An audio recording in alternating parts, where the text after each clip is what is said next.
Á þessum degi fyrir 4 árum réðst Rússland inn í Úkraínu. Þetta er Úkraínustríðið í tölum.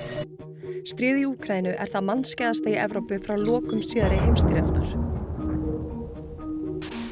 Mesta manntjónið í einstökum mánuði var í mars 2022 þegar 3.900 manns voru drepnir. 41.378 hafa særst og eða mist útlimi. What are you hoping to get from the treatment here? 1,2 milljónir rússneskra hermanna hafa særst eða fallið. Talið er að 325.000 rússneskir hermenn hafi verið drepnir og að 100 til 140.000 úkraínskir hermenn hafi verið drepnir. Heildartjón vegna innrásarstríðs Rússa í Úkraínu er talið vera rúmlega 24.000 milljarðar íslenskra króna. Þriðjungur allra úkraínskra barna, næstum 2,6 milljónir, hafa flosnað upp frá heimilum sínum.